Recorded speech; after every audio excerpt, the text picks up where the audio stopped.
네, 안녕하세요. 오늘은 아마존 관련한 이야기를 좀 가져와 봤습니다. 아마존에서 이번에 새로운 가정용 로봇을 개발을 했는데요. 과연 이 뉴스가 어떤 내용인지 한번 보시겠습니다. 자, 아마존에서 이번에 아무래도 이게 좀 주가가 횡보하고 있는 와중에 주가가 이렇게 좀 올라와서 그 다음에 쭉 횡보하고 있는데 그 와중에 새로운 이제 이 로봇을 개발했다는 뉴스가 나왔습니다. 자, 이름은 아스트로인데요. 혼자 움직이는 비서이고 이제 보안 기능이랑 이제 뭐 TV, 알람, TV 프로그램 보여주는 거, 그리고 스마트폰, 스마트 홈제어 등 이런 다양한 기능을 가진 로봇을 개발을 했습니다.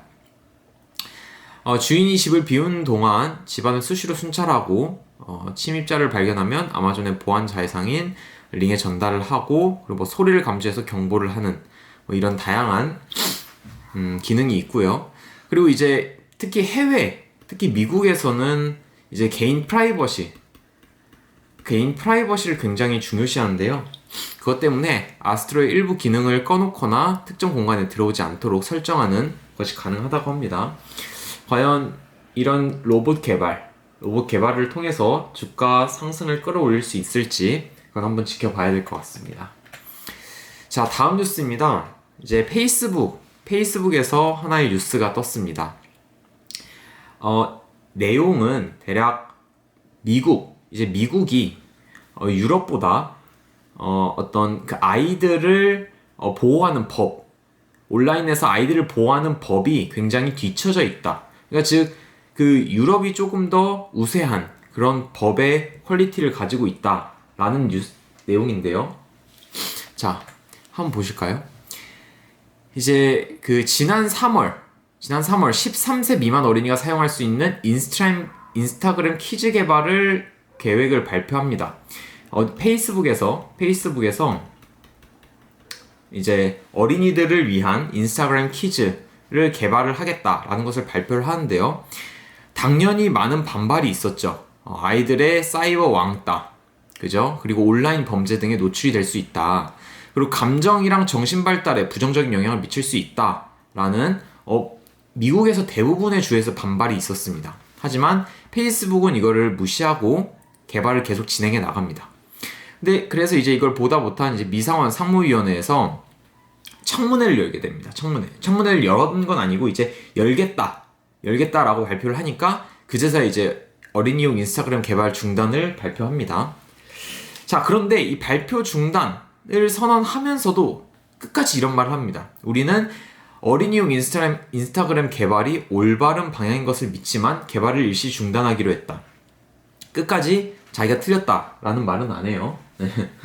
자, 그래서 이런 이미지, 끝까지 자기 의견을 좁히지 않고, 그리고 인스타그램 키즈 개발 계획 이런 거를 이제 발표를 하면서 페이스북이 옛날에는 이 실리콘밸리, 이게 실리콘밸리인데 실리콘밸리에서 이미지가 굉장히 좋았거든요. 그런데 기업 이미지가 굉장히 최악인 상태로 됩니다. 그래서 이 실리콘밸리 내에서도 굉장히 골칫덩이 같은 그런 이미지를 갖게 된 것이죠. 자, 그러면 과연 이 페이스북은 정말 뭐 이제는 뭐 주가 하향뿐만 아니라 뭐 안 좋은 이미지가 굉장히 안 좋아지고 이제 이런 현상들밖에 없으니까 페이스북을 피해야 될까 다양한 고민들이 있으실 텐데요. 근데 좋은 뉴스도 있습니다. 네, 인스타그램 키즈 뉴스랑 같이 신뢰성 높은 메타버스 구축을 위해서 5천만 달러를 투자하겠다라는 뉴스를 발표합니다. 메타버스 구축이라는 것은 이제 메타버스라는 게 이제 3차원의 가상 공간에서 이제 다른 사람들과 만나고 그 안에서 하나의 캐릭터를 가지고 이렇게 좀 활동할 수 있는 그런 새로운 유니버스를 메타버스라고 하는데요. 이 메타버스 내에서 선두주자가 바로 이 페이스북입니다. 그래서 이 페이스북에서 5천만 달러, 신뢰성 구축을 위해 5천만 달러를 투자한다는 것은 약간 인프라적인 요소가 보이고요. 그 다양한 후발 주자들이 있을 텐데 그것을 뿌리치고 선두주자로 뛰쳐나가겠다. 이런 것을 보실 수 있습니다. 한번 잘 참고하셔서 투자에 활용하시기 바랍니다. 자, 다음 뉴스입니다. 자, 엔비디아 이야기입니다. 자, 엔비디아는 이제 GPU를 생산하는 기업으로 알려져 있는데요. 이 GPU는 인공지능, AI 개발이나 차세대의 반도체, 그리고 뭐 다양한 연산 능력이 굉장히 뛰어난 그런 칩을 우리는 GPU라고 합니다. 병렬 회로로 되어 있다는 특징이 있어서 CPU랑은 조금 차이가 있고요. 자, 그런데 이 GPU 생산을 당연히 어떤 반도체 회사, 반도체를 제작하는 회사한테 맡겨야 되는데 이제 이게 바로 삼성과 TSMC가 양대 산맥입니다.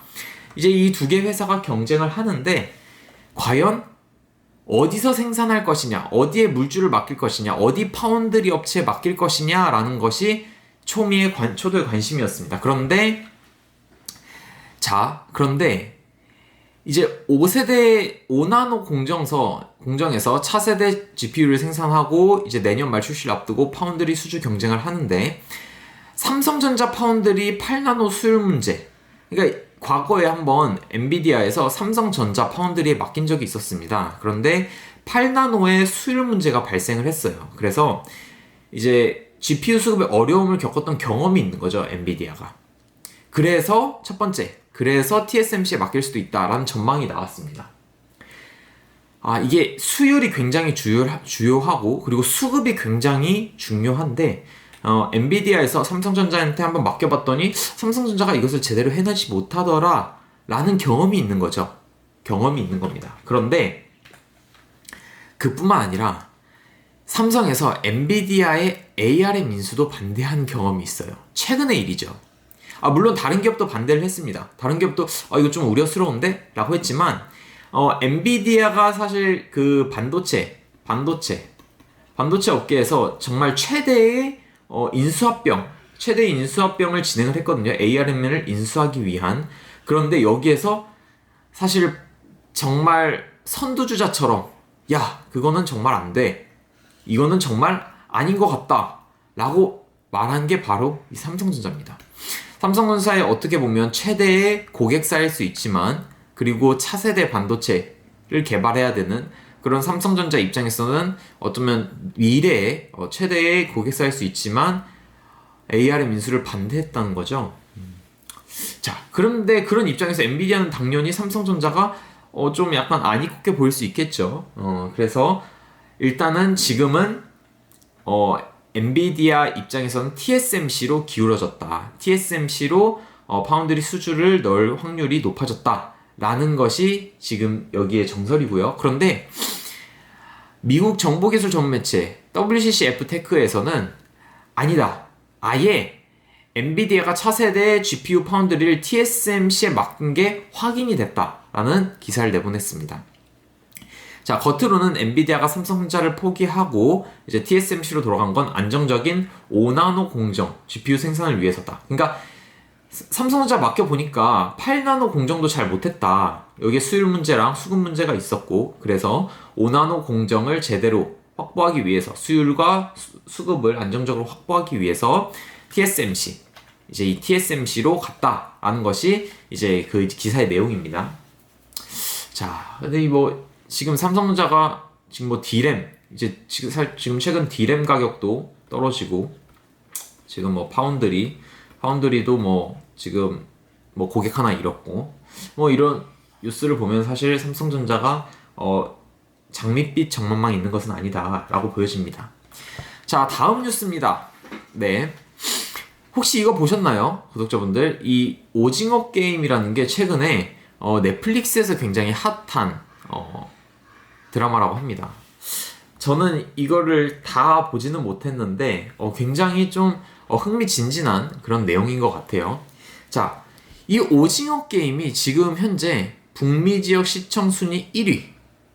이거 정말 역사에 남을 기록이거든요. 전 세계 시청 순위도 1위입니다.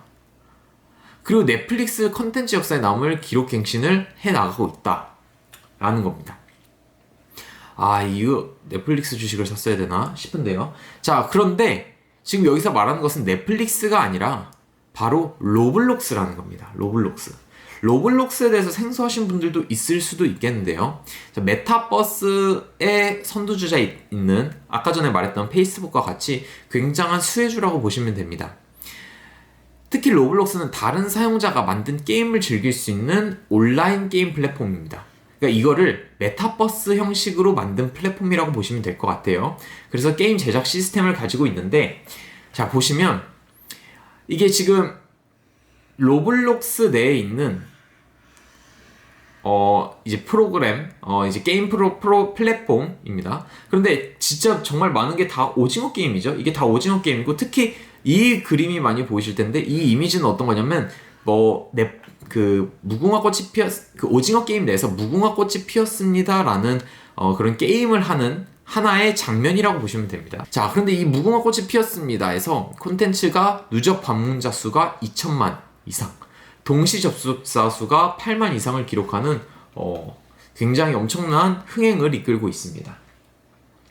자, 로블록스, 그러니까 이 메타버스가 굉장히 흥행하고 있는데, 거기에서 지금 선두주자로서 로블록스가 굉장히 이런 굉장한 흥행을 이뤄내고 있다는 거, 이거를 알려드리고 이번 영상 마치도록 하겠습니다. 다음에도 다양한 이제 해외 뉴스들 가지고 올 테니까요.